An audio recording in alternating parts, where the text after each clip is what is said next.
I have no regrets with my career, but I certainly had some rough years where I didn't feel like I would ever get ahead. And it was really Buffy that showed me that, oh, here are people who are kind of like me. They're like very oddball, quirky people, very, very nerdy. And I felt home when I was on that set. What did you learn from your time on Buffy? I mean, it sounds like it was so impactful early on, but what did you learn from that time period that you've kept with you all through your career? Oh, wow. That's a good question. I think that I've found that when you meet people that you connect with creatively, you should keep them close. You should try to work with them over and over again because there are not an infinite number of people that you're going to connect with in life. Everybody is not for everybody, but there is somebody for everybody out there. So I Oh, I want to think, put that on a t-shirt. I know, that's what I tell my Wow. daughter a lot.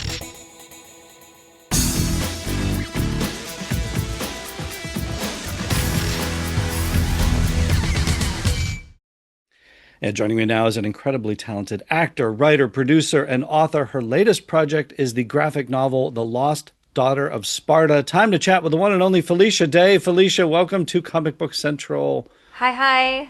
Thank you so much for So, having me. oh, thanks for being here. So glad. Look, we got a chance to touch base very briefly. I got to say hi to you in Cleveland last year, and you're like, you know what? I got something coming up, and it's perfect. It's comic book. Like we now the time is here to It's talk about it. So happening. And I still I'm glad. remember the food hall in Cleveland. You guys have a really lovely Oh, food hall. I'm so it's 2 hours north of me. I'm in Columbus, but I'm so Oh, sorry that they have that when it's so cold. Like I wish the Cleveland one could be warmer for you all, and like they do a Columbus one in December, no, and no, it's this was like an indoor food hall. If you haven't been, you got to right. go. Yeah, but It's, it's Cleveland and it's still cold. I don't oh, mind. Like we want you to be there when it's warm, right? is it Like that much colder where you are?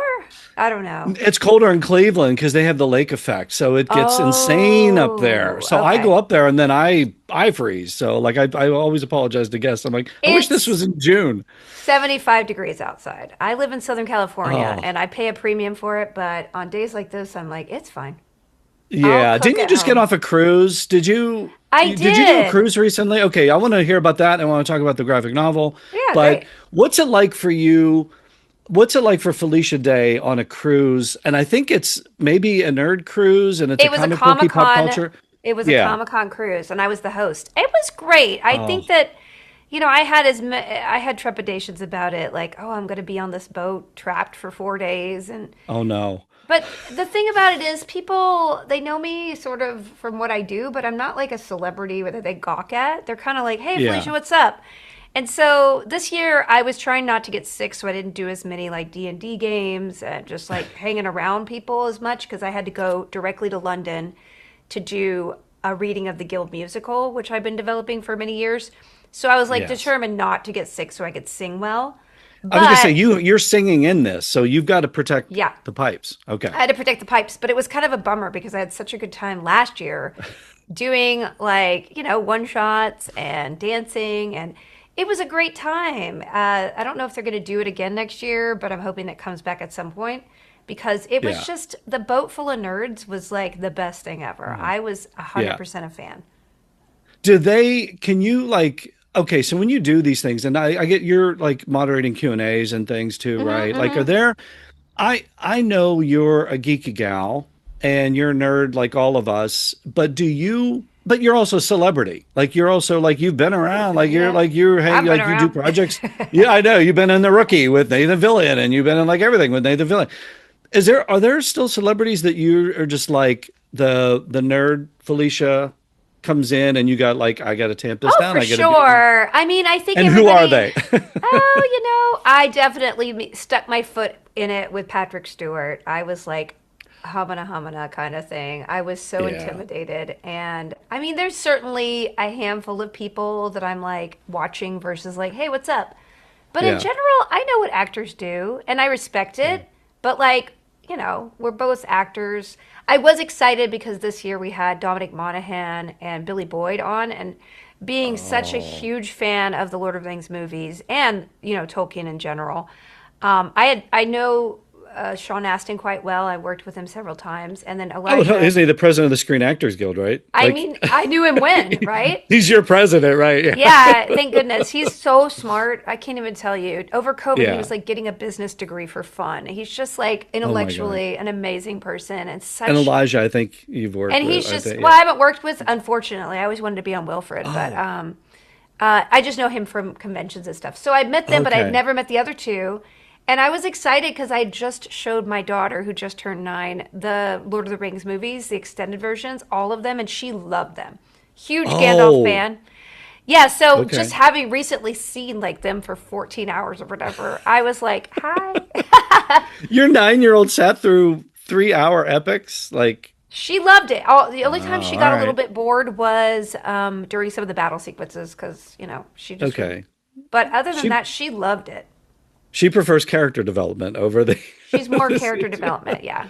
Do you ask have you asked anybody for their autograph? Have you ever done that? I've gotten a picture with John Cleese, which I Oh, kind of freaked out over. I've yeah. also got the two, well, one of the K-pop Demon Hunter girls I got because Okay. of my kid. Yeah. And one time, I hate to say this, but I watched, when I was a kid, I was homeschooled. So I watched a ton of movies that weren't cool, like old black and white movies and stuff. And I was at Fan Expo one year, like 10 years ago, and Ernest Borgnine was there, and he didn't have a line at all the whole weekend. So I went up and bought him autograph from him just because I'm like, Nice. this is a legend, guys. He Yeah. deserves a signature. You can't see it now, but if I flip this camera around, my Ernest Borgnine autograph is right over there. Yeah. That's so 'Cause- cool. Well, I'm a Jimmy Stewart fan too, so I Oh, like yeah, yeah, yeah. I'm from Pennsylvania, so there's a Jimmy Stewart museum there. So they would There get is. Jimmy Stewart celebrities in all the time, and there's like Shirley Jones, and there's like That's so Janet cool. Leigh. I mean, listen, Yeah. the movies they made back then were, I hate to say it, but in the old days, there were some very Better. special movies, and he was an icon. So I was very Yeah. excited to get his. I was also excited to support him, but also Yes. excited to be like, hey, I have a legend, and I have his Yeah. photo.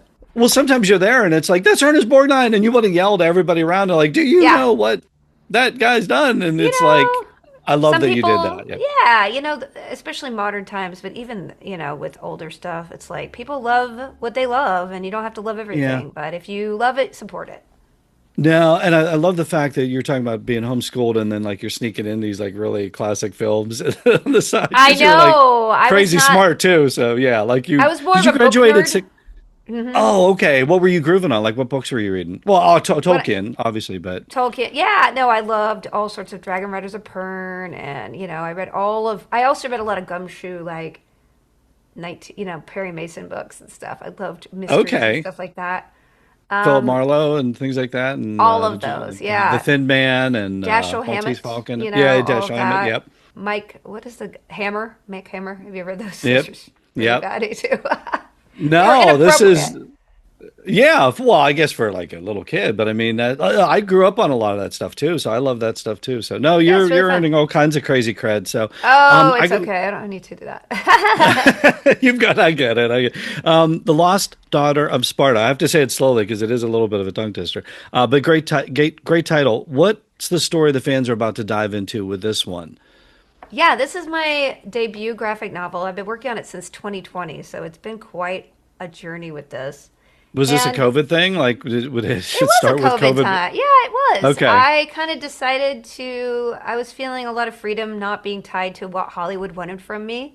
And I wanted to write a story not only for my daughter, but for me as a lover of Greek mythology. And I wanted to, dive into a little bit of lore that I just, through insomniatic reading, stumbled across. And I wanted to sort of fill out into a real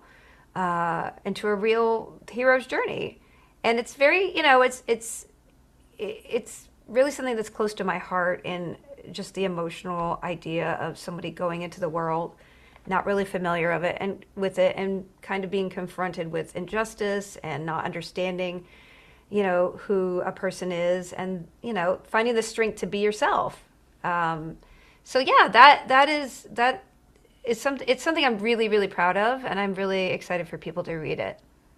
Did you approach this as I'm going to tell a myth, or did you approach this as maybe because of, your genre cred and things, maybe like a superhero origin story kind of thing, especially since it's in a comic book No. graphic novel format? Yeah, I am a historical fiction.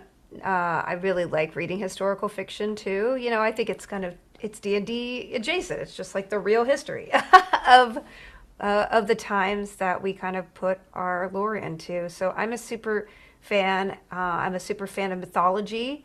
My daughter is 9 now, but ever since she was like 2 years old, we've been reading like Hercules and all the myths because I love mythology and folklore. Hmm. I think those kind of stories are universal. I think that they're told to people because they mean something. They instill, values and morals, and also just take you on a journey and put you in the footsteps of a character that you could admire and maybe aspire to be. And when I was reading all these stories, I just noticed that, in ancient Greek literature, there really aren't, the stories for a girl or a woman, right? Like the women in those heroes' journeys, like Theseus and Perseus, and like a lot of them, they just get screwed over. Like Medea and Ariadne, like these guys are jerks, okay? They dump them. It's like not good. And if you really dive into the history of the Greek, you know, society at the time, women were very marginalized, and it was actually it's pretty startling if you read the actual history about how women were Hmm. treated back then, and their status and all of that. So, in which case, to say that we have this wonderful mythology, there are all these wonderful goddesses in the pantheon, and I just wanted to be able to tell a hero's journey that was really personal to me through this very fragmented piece of text that I discovered in Hesiod's, catalog of women. So it's something that was written in I think 300 BCE, and it just mentions this youngest little sister of Helen of Troy, and it's one line, but it tells you And that nothing was else. it. It's it, and it really sparked my imagination. And like I Wow. said, it was during COVID, like you said, and I was feeling the freedom to just kind of just dive in and do something that I'd never done before. Yeah. Take a leap and be truthful to my own storyteller heart versus second guessing whether my fans would like it, whether Hollywood would like it, blah blah blah blah blah. So it was a long journey. I chose to do graphic novels just because I think they're kind of universal, and working with an artist, especially the artist I found, Rowan McCall, it just again I wanted it to be for everybody, all ages, all Right. backgrounds. I wanted that journey to be accessible to everybody. Well, I read that your 9-year-old daughter read it, right? One Yeah, sitting. So, she what's the did read it review? in Are one the sitting. reviews in? Are the Ma- reviews in yet? Are the she 9-year-old reviews in? loved it, but she did say that I Yay. should have included a glossary, and I was like, oh, that's interesting. Nobody at the publisher thought about that. That's a very adult thing to say. That's okay. She's Wow. a real nerd, man. She loves D&D more than anything. So Do she's you see, because I know you said you're homeschooled. I thought we'll talk about this. I mean, you're a math whiz, you're a violinist, like all these different things. Like, do you see any of yourself in your daughter? And do you see things that you want to help shape or maybe help her avoid or things like that? How does that mom brain come in? How does the nerd brain come in and the mom brain come in at the same time? yeah, my whole goal is it's really along the lines of what is in this book. This is a kid, this is a girl who's grown up outside the world, and she enters the world and finds it to be something that she didn't think it was, and it's a struggle to be who she is. And so for me, I think for all of us, no matter who you are, the most fulfilling thing is to be able to know who you are and get that voice out into the world in any way possible, whatever it is, through your work, your hobbies, just through your relationships, being loyal to yourself and giving yourself the space to be yourself, despite what other people might think of you, is I think the most important thing in life. And so that's really my philosophy as a parent, introducing her to things that she can identify whether they're for her or not, encouraging her when she discovers something, but not pushing her to make it something that defines her because she's only 9 years old. Just because she likes drawing this year doesn't mean she needs to go to every art class and become an artist, you know? It's really hard as a parent, you know? And I think the unconditional love of whatever it is she chooses for herself is the thing that I keep in my heart because society already imposes a lot on us based on what we look like, based on what our family expects from us, based on a lot of things that aren't true to ourselves. And I think a lot of therapy is trying to just take away the things that are imposed upon us by external forces that are not in our best interests and don't allow us to be in touch with who we are and what we want in life. And so that's my job, man. And she is somebody who tends to like nerdy things. I don't know. I hope I didn't impose that on her. She probably saw me playing video games and like, I want to play video games. I mean, Yeah. she certainly is much more strong-willed than I. She doesn't like pleasing people, which has always been something that I've had a problem with. And she has a lot of opinions, and she's super stubborn. And I just want to allow her to make the mistakes she needs to make without feeling unsafe. And I'll always be there for her to pick her up, you know? So that's it. Yeah. That's my philosophy as a mom. It's Well, you said she's 9 years old, but it sounds like she's 29 years old with the mind of a 29-year-old. Is I think she's way ahead of all of us at this point. The book, well, we can go to Felicia.day, right? That's the yeah, website. Get the book there. The tour dates, you got tours come up, so people want to meet you. They want to get the book signed. They want to talk to you and tell you how great you are and absolutely. Yeah, all the the book things. comes out March 17th, and I'm on tour that whole week. I'm going to near Boston, Plainsville, Massachusetts, New York, Milwaukee, Portland, Tempe, Arizona, and I'm possibly Santa Monica, California, in my hometown, or LA. And I'm possibly doing two more stops. So look for those. But all the links to all the tickets to the website are on the website. Okay. And Hopefully only Columbus, Ohio. Pop into Columbus, Ohio. See if no, we can add Ohio, that in you'll the have book. to come Yeah. to Wisconsin, which is not close, right? Nah, come to Columbus, Ohio. I'm getting old. I don't want to travel anymore. I'm getting Oh, old. believe me, after this Um, book tour, I will not want to travel. yeah, I get it. Before you were creating your own worlds like this, you were a kid growing up in Alabama, correct? I was. Discovering what fandom was. What was geek culture like? How did you define it in Alabama at that point when you were growing up? What did that mean to you? It meant nothing to me. I mean, I think like my formative years were more in Mississippi, on the Gulf Coast of Mississippi, when I was Okay. like, 9 to 15. And I mean, I just like what I liked. There was no geek culture. My What did parents, you like? What were you digging? What were you? I mean, we know Tolkien, but I like, mean, was it comic books, movies, TV shows? Like, what were your faves?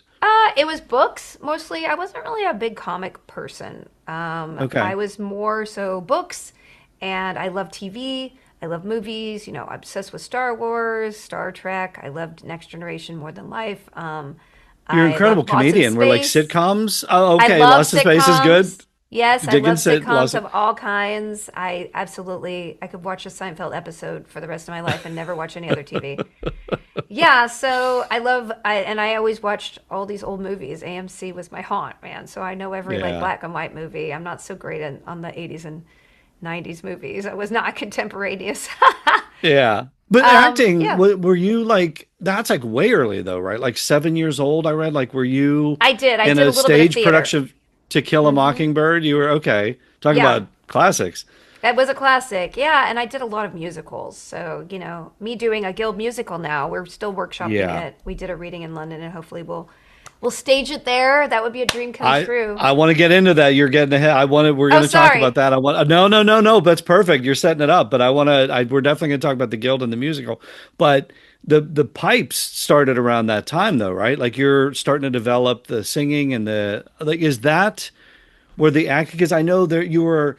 I think you're a concert level violinist, right? Yeah. Like you're a math whiz. There's that. What made you go? I'm going to go into acting, but I'm maybe not. I'm not going to be a professional violinist, or I'm going to be a math teacher, or like what was it about acting that got you down that path? Yeah, I was really isolated as a homeschooled kid, and the only reason I got out of the house was doing lessons and stuff. So I had tons of time on my hands. Like every kid could be like really great at something if they didn't go to school 8 hours a day. It is what it is. I was super bored. I practiced a lot. But the only time I was really like in a creative playground with other people was when I was rehearsing community theater. And so I think I always had this idea in my mind that I love to collaborate with people. I love to create things.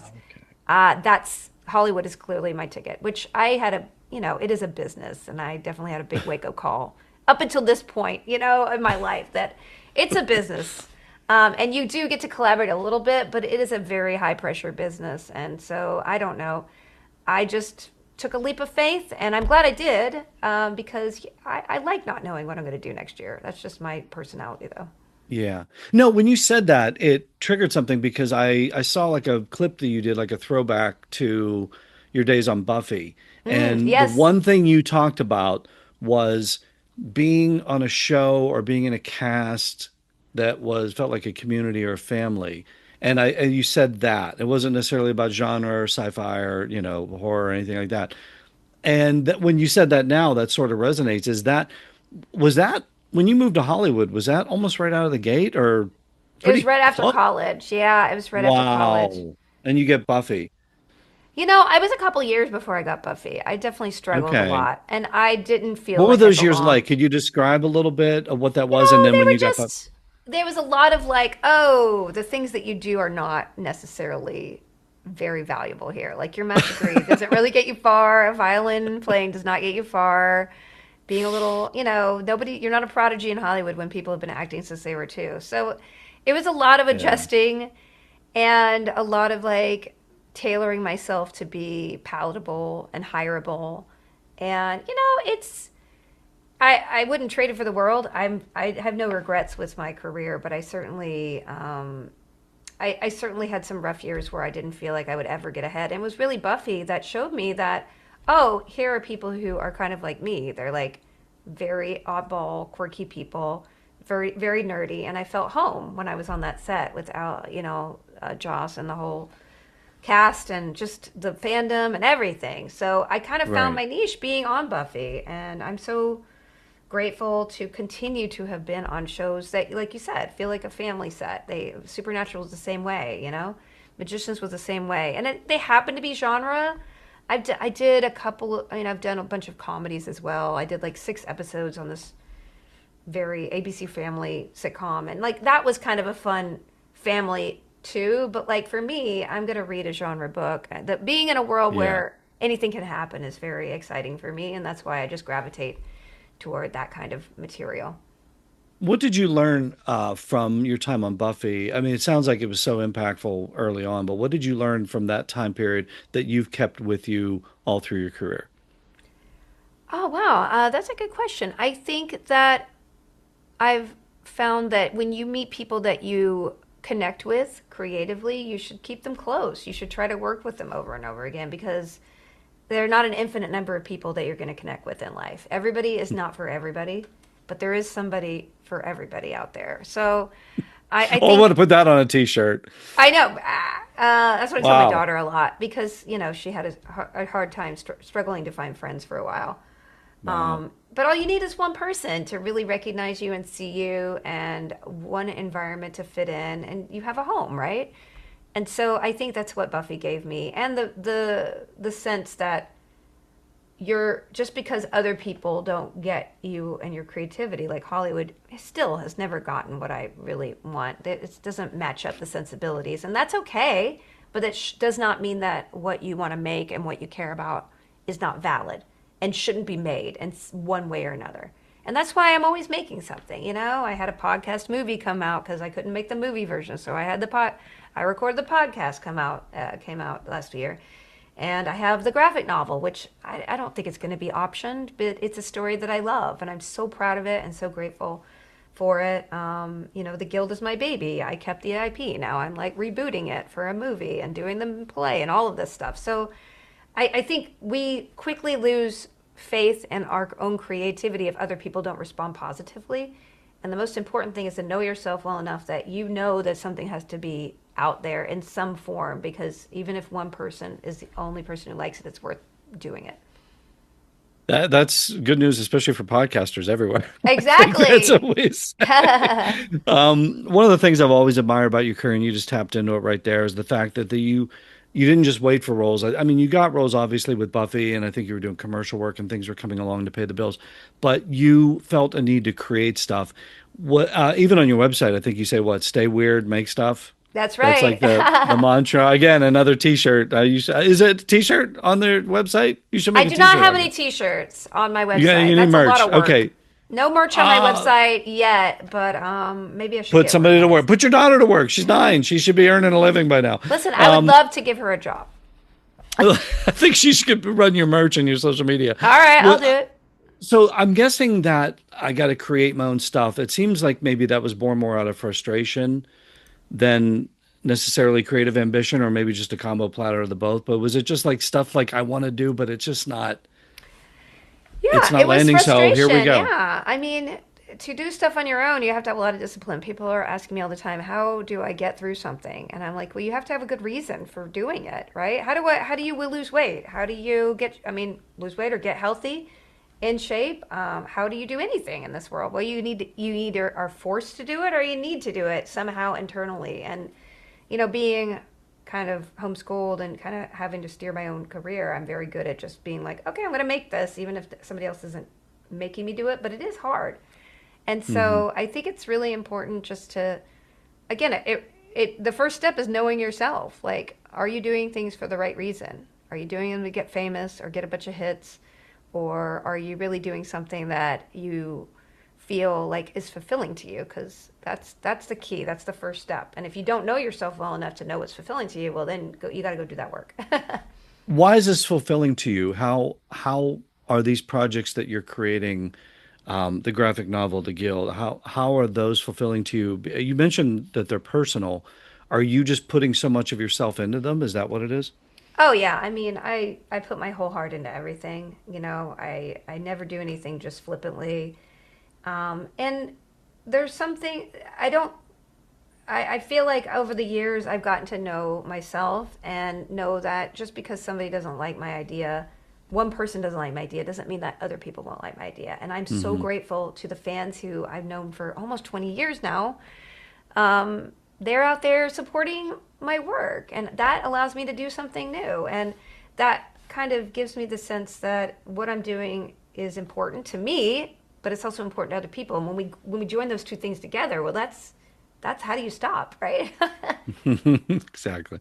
Web series weren't a thing when you created the Guild. How did No. you know? How did you do that? Like how? I guess somebody could do something now and go like, I'm going to create a streaming show and I'm going to create 10 episodes. And okay, sure. But like when something doesn't exist and you create something that big in a format that doesn't exist, how did you do that? Did you even? I don't I even know mean, I what guess I've question to ask. done. Like, No, no. because you I created mean, something out of the ether, right? Like, it came I from just I nowhere. just had Just, it in I just knew that somebody would like it. And again, other people were telling me that nobody would like it, and I was like, I don't think you're right. but how Um, did that become like? Let's put it on YouTube because, like, I think there was That like was my the co-producer, Kim Evie. She had filmed one of her okay, props to sketches her. and put it on YouTube when they first started, and it went Yeah. viral, and she got optioned for something. So the Wow. intent was that we were going to shoot the couple episodes that we could afford to and a couple $100, put it up there, and just hopefully make a TV show or have somebody else pay for it. And it turned into something that was the most gratifying thing in my life. I was speaking to the audience who was online. It was a very small internet. People did not have phones that could play No. video at the time. It was a little bit wild. 2007. Yeah. Exactly. Your character's talking to the camera. I mean, right off the bat, like you're almost, was that a sense of that community sees themselves in you and you're talking? Yeah, I mean, I deliberately did that because the few things that were up on the internet, there were some vlogs. There was a thing called Lonely Girl, but there were also people talking to the camera, but very few. I can't even tell you how early the internet was then. And so I did that to try to invite the audience in the format Yeah. that we were in, because that was what I was like, well, this is what the language is here. And so, the language of the gamers, all the gamer language that Hollywood didn't understand, the people online got because they're gamers. They wanted to be talked to like that. Like, I just did what I would want to watch. And I think that's Okay. the heart of what I like. I look out and I see that something doesn't exist, and I'm like, I think that should exist. And that's when I make something. Like, there aren't a lot of graphic novels, mythological graphic novels out there, especially original ones. And I love the novels like Circe by Madeline Miller and A Thousand Ships by Natalie Haynes. So all these sort of like feminist takes on Greek characters and scenarios and mythology in novel form. But I was like, I never like doing something that somebody else has done. So I'm like, well, I'm going to do a graphic novel. So it's the same thing with like, I love D&D and I love Twitch streaming, and putting those two together for my company Geek and Sundry, helped start the whole revolution where D&D is everywhere streaming now. So, Right. I'm a little obstinate, spiteful, and I like to imagine that what doesn't exist and I want to put it into the world.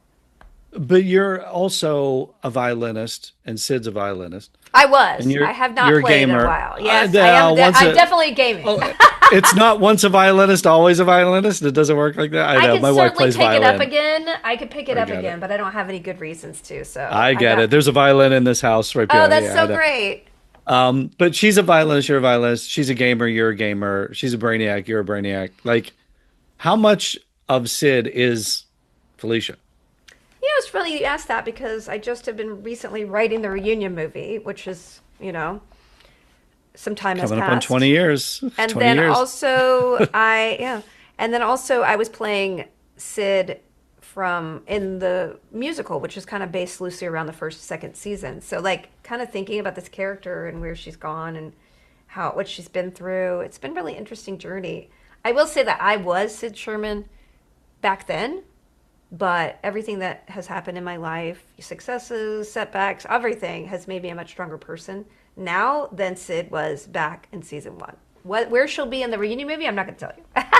Okay. Well, we'll talk about that in a second because I want to get a teaser before we get out of here. But the geek culture, the gaming culture, all that when the guild premiered wasn't necessarily a thing. It was a thing in the world, but it wasn't necessarily like a thing in pop culture. No. Did you feel at the time that maybe you were sticking your neck out too far for something, or was that just not? I've got to get this creativity out, and it lands where it lands. Like, how did Yeah, it you? was kind of blind arrogance. I don't know. Well, it was mostly spite, actually, because whenever I'd show Really? the script to people, they would be like, first of all, I don't understand people can game online together. Can they see each other? Can they hear each other? Also, they would kind of be like skeptical of me being a girl gamer. I would go in and I would tell people I love video games. They're like, really? And just the skepticism pissed me off. Like, it still happens nowadays. Wow. And it's just, I don't know, man. If you want to be mired in cliches, go ahead. But I'm going to bust them wherever I could see them. I think, like, Not I read you, an but interview. just No, no, no, no, no. I the get it. You're world. talking in the world, right? But I think I read an interview with you where you were like, I could have been like the wacky secretary on every Yeah. show of ever, and is like that was it, right? That was the cliche of just Let me like just tell let you, today, if I try, I start to, I still do audition some, and the only ones I get right. close on are quirky secretaries. After all the work I've done, they don't want to see me, except this very narrow. They see something in me that's useful in their world, and I I get it. love that. But I don't need to accept it, and if I will accept it for health insurance, but I can still make my own thing and create roles for myself. So that's what I do. Right. You can pop up at a, like 6 on the call sheet and make sure I'll that, do it. I'll do it, and I'll make have sure a the great mortgage you time. get right. I'll have a great time. Please hire And me, and then I get to go that do will my graphic novels and stuff. Yeah. fund the stuff that actually makes sense to people. Did you start with community? This is a world of community, and then here's a gaming hook I'm going to put onto it. Or did you start with gaming and how do I go? Oh, by the way, here's a community aspect of it because the guild is really it feels like here's the gamer community, but all of a sudden it's like it's so much more personal, and especially when you get into the comic books, Yeah. when Oh you yeah, the bounce into comic. that Yeah, world, yeah. yeah. Um, Where did it start? Gaming has Did it always start been with community gaming? to me. Well, that's my whole life. Is theater has been community, and that's why I You became an don't see them as actor. two different things. And gaming was my community because I was reaching out Okay. through a computer to make friends very early on, way before Okay. anybody else was doing it. So, I mean, that was my conduit to the world. I was like trapped in a house, My only friends were like people on Muds and Prodigy and early internet stuff, and then the people at the community theater. So, yeah, for me, gaming has always been community and always a way to kind of tie myself together with other people and enjoy them. And I'm still friends with people from my WoW days. I still know people from when I played Ultima at 14, and I was posting on bulletin boards with people. Like, I think gaming is an amazing thing that brings me and my daughter together. Even now, we play generally every night, some kind of Switch game. So I love gaming. I would rather play games than watch TV or movies, to be honest with you. And I always will. I was never something, it's just something that's part of my life. And I love it. And you're right, it is part of community. And that's kind of the point of the script is that, yes, people who don't look like a cliched gamer enjoy each other's company and have good times together and grow closer together because of the way they interact. Do you have favorite moments from, and I'm talking about the Guild as a series. I know there's a lot of stuff going on now, but like, do you have a favorite moment or moments from the series itself? Either an episode or a moment on camera or something behind the camera. I know just Oh, the wow. general vibe of being with the cast. I know that Yeah, overall. no, I love season 5 because it's at a convention and the craziest thing about season 5 is that the girl who played Tinkerballa's sister, April Lou, I think her name, or there were two identical twins that were her sisters. That was played by one extra because the girls we hired lied and didn't show up to set. They were just like, we're not showing up. These two identical twins in real life didn't. They lied to us all day, and then they finally didn't show up. They said, we're on our way. We're on our way from Arizona. And then their manager's like, they're not coming. And I was like, what? So, like, Oh, we're supposed to shoot. We're very, very low budget. And so we took a fan who was an extra and just did all these camera tricks to shoot two versions of herself in, like, 4 different scenes. So just the fact that we were able on no budget to be able to cover something catastrophic like that, and in such a fun way, I think is something that speaks to the heart of who we are. And we didn't yeah, have to get permission from anybody, because we're just doing it ourselves. We're scrappy. right. We are working on a razor's edge, but we are having a good time. I think that's what lends the realistic quality to it and why fans are so drawn to it. Um, I want to talk about what's coming up now, but I want to mention the comic books too because it's Comic Book Central. Like Yep. when that came in, you got to basically write a story you wanted to write, but you talk about the budget for the video version. You would never have that kind of budget, what you did in the comic books. What was Oh that yeah. experience like? How do you compare the two with what you were able to pull off in the comic books with Dark Horse? Yeah, the comic books were really fun because we could show the game, for copyright reasons and just like logistic reasons. We could not have people inside a game. Although we did do a couple scenes, I think in season 6. We saw some of and we saw some of the interior of the game in season 4 as well.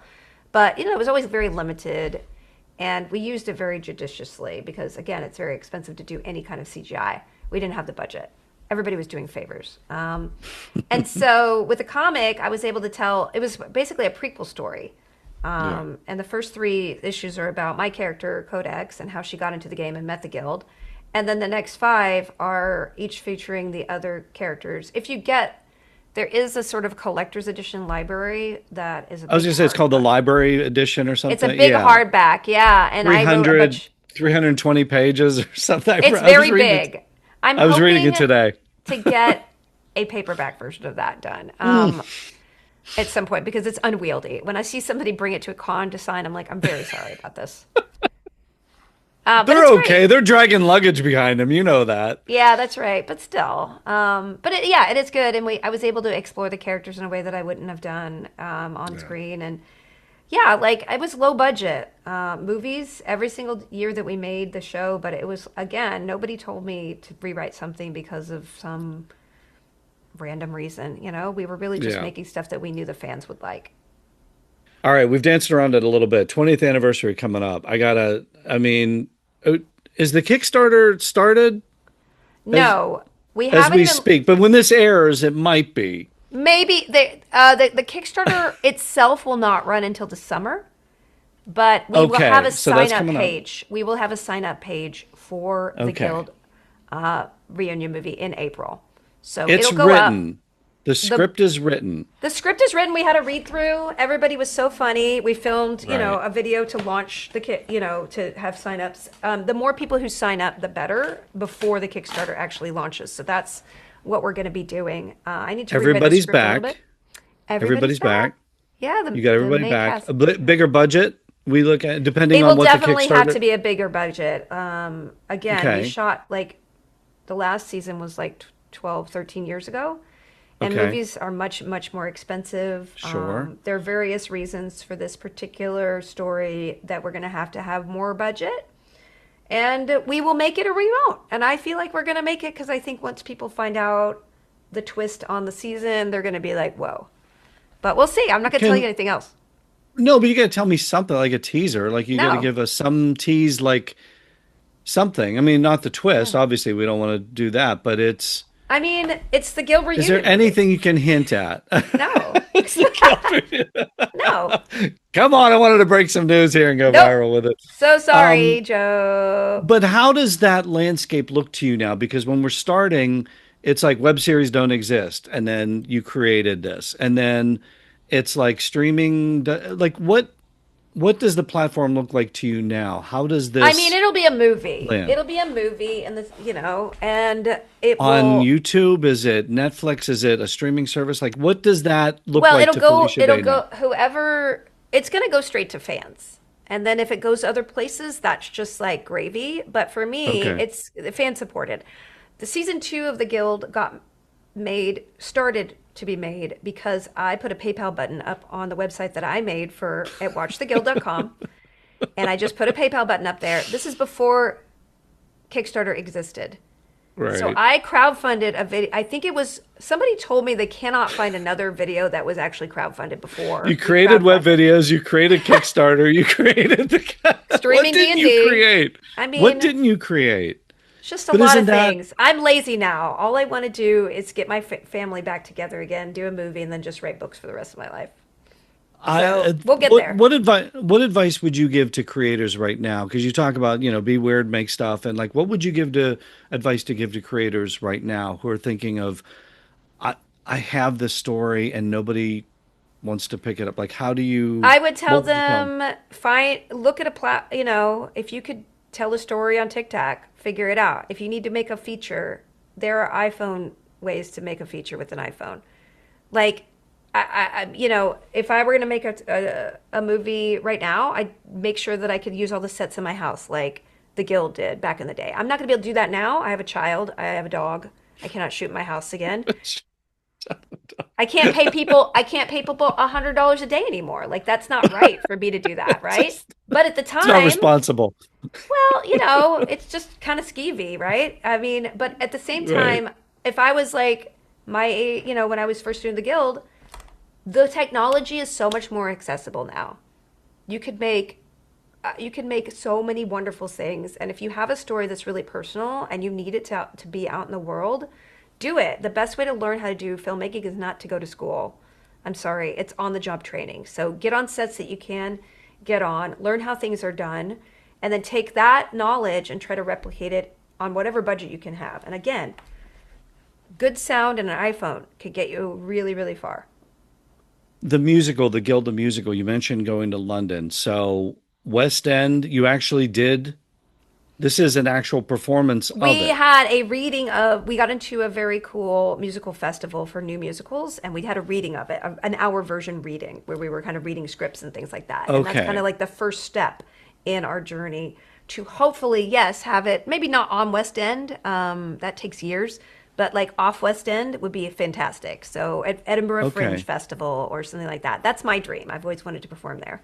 No, I've So we'll talked to the see. folks that did Back to the Future on Broadway, and I mean, started in the West End, and it's Yeah. like you kind of get that, but like, there are songs, and you guys are Oh performing yeah, we have songs. all the songs. Yeah, I mean it's a script. Okay, It's a fully. There's like, 11 or 12 songs. Like it's a real thing. it's a People thing, loved it. and okay, so this could be a potential thing for 2027, like the 20th anniversary. The 20th anniversary. Also, I'm really hoping it's with the movie coming out and the movie. musical. That's my dream. I can't control everything, but I No, can no, control the no. movie. But yeah, But the musical being maybe season one, season two ish. yeah, that's set in the That's what we're season one looking and at. season two. Yeah. Okay, that's fantastic. And the And the original time cast, for the record, do not sing. So that's why there's other actors playing the other parts. I promise I you, I s- asked them. I saw that they were nervous about actually singing, right? Yeah, So they don't sing. it's not that they don't want to do it. No, no, they don't wanna. They did They not. None don't of them were like, I want to be on a stage singing. they'd want to if they could sing. I'm sure. I don't know. Yeah, maybe. Speaking of fan-funded projects and the time we have left, I've got to ask you about Mystery Science Theater 3000. I'm Yeah. a huge, huge, huge Mystery Science Theater 3000 fan. I'm guessing you were too. Yes, that was one of my favorite shows as a kid. Me and my brother would never agree on anything, but that is one of the shows that we agreed on watching when I was a kid. You got the gig because you were trying to one up your brother by getting a photo with I was Joel trying to get a Hodgson. selfie with Joel Hodgson at Salt Lake City Fan Expo, and because he met me and found out about my work, he reached out and offered me the role of Kinga, and I was like in awe because Yeah. for me to be a Forester is like that's canon. I am Did so you, what was so that? Did you get honored. an email from It him? was an Did you get email. it? Yep, the email. And you're reading it and like, did you even believe it or? I thought he just wanted me to cameo. I was like, okay, sure, I'll just pop up. Oh, we're And just he's having a like, bunch of people and Mark Hamill's coming in, Will yeah, Wheaton's yeah, coming yeah. in. All right. Okay. And you're the role. You've talked you openly about anxiety that you deal with. Was there anxiety coming into a project that had such a fan base and I decades was, of I fandom? was like 5 or 6 months pregnant at the time, and so the hormones kept me like a little grounded. I was nervous about Oh, the I didn't know that. song. The song was so good that I sung with Neil Patrick Harris in that first season, season 13, I think, Yeah. of the Netflix MST3K. So I was nervous about that, but I was more. I was like just focused on my belly and hiding that belly. In like costume. Yeah. Was there a movie that you wanted to riff or that somebody wanted to riff that you weren't able to? There is, I can't remember the name of it, but there's a Charlie Sheen movie where he plays a murdering alien car, which I always thought would have been great for MST3K, but I don't know if they could get the rights or whatever. I can't remember the name of it, Okay. but it's truly a horrific movie. It's so bad. It's so bad it's good. That's the perfect fodder for it. Do you have a Hmm. favorite moment in filming Mystery Science Theater Oh 3000? boy, I loved shooting Patton Oswalt with a Totino pizza roll gun that they manufactured. It was during the second season, I think, and I just shot him with Totino pizza rolls, and it just made me so happy. I've got season 14's coming up. I know the season Yes, 14, the Joel, the crowdfunding didn't it hit the didn't. levels it Yeah, it wanted didn't hit it. to. Yeah, But I think the Riff Tracks guys, they're gonna the original do cast, more. I you think they're know gonna do that. 4 episodes. Yeah, I think it's amazing. That's what I'm they're not involved in saying. it, but like, it's I'm gonna Right. watch it. You're going to watch it, but correct me if I'm wrong, and you know more than I do, and maybe you can't say things, but it looked like the crowdfunding went crazy It did. on that one. So I'm guessing they're probably going to be able to do more than 4 episodes because they were asking for like teeny and got like 2 million. I don't know. I'm not their Okay. accountant. They're Right. if you back them or check their Kickstarter out, you'll see what they're actually going to do Right. with the money. I But mean, have you listen. been emailed again? Oh, nobody's emailing me, I promise. I would be thrilled to be a part of anything, but as a Yeah. fan, I'm just excited to see everybody get back together. Because Mary Jo Peel's coming back and I she's know. your She's my grandmother grandma. She's my on the grandma. show. And she was in season 14. Right. You guys got to play off each We other. had a And really fun so time. She's great. She's so wonderful. But, I'm not going to try you to can't shove tell my us way in. anything. I'm not in You, it. I could tell you right now. but you're Felicia Day. You could just go like, "Hey guys, any part for me?" I You're not. think that they have it under control, and I will applaud them from out here. You've been part of so many beloved fandoms. Buffy, Supernatural, Doctor Horrible, MST. We didn't even talk about Doctor Horrible. Is there one moment when you suddenly realized, yeah, I'm living inside geek culture for the rest of my life? I think it was just being on Buffy. I Right mean, at off the that bat. point, like, yeah, that and I again, there was no geek culture necessarily. It was just Yeah. me doing things that I loved. I think that it's so wonderful that you can be a professional geek now. You can make, I mean, somebody called me that the other day and I was like, I never thought about it like that. I guess so. But like for me, I just was sharing things that I love and hopefully making them accessible. When I was at Geek and Sundry, it was always my goal to take things that might be a little, have too many barriers between you going to learn it and like taking those barriers down with the videos we made. And I was really proud of that with Tabletop, with Will Wheaton, and, the Magic the Gathering show and Critical Role and all of that. Like it just made it allowed people in to a hobby that they love, but they didn't know they would love it because it seemed a little intimidating. You mentioned Will, and it's so weird because as you're saying that, my Will popped into my head, and I thought, He's good. oh, Yeah. you're kind of like both the like you're right there. Are the two of you going to be in a rom com? I don't know. Somebody should Would hire me. you? What about a sitcom, like a nerd sitcom with you and Will Yeah, I would Wheaton say as yes to like that. boyfriend girlfriend, like Or husband brother wife, sister, or you brother could sister or do something? anything. I would do anything with Will because he is one of my favorite people, and I think we have really good chemistry because we like each other. What would young Felicia think of the career that Felicia today has built? Young Felicia would be very confused. She'd be wondering where the violin She'd be is, like, right? "What's going on?" Yeah. All She'd be like, right. "What is this? What are you doing?" Young Felicia, yesterday Felicia is like, "What are you doing?" Even still, Yeah. yesterday, Like, what are you doing? you're still trying to figure Is out this a career? When is your career going to start, Felicia? When are you when going are to you going have to a grow up and get a career? real job? I know. Come on. The Lost Daughter of Sparta, that is available March 17th.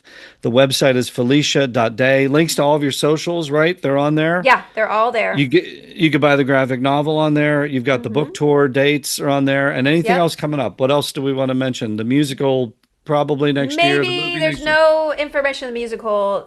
If you'd like to be alerted for the Kickstarter, I would sign up for my newsletter, which is a pop up will show up on the website for you to sign up there because it'll go right to your email box. And I That's promise exactly what you, we I do want. not spam you.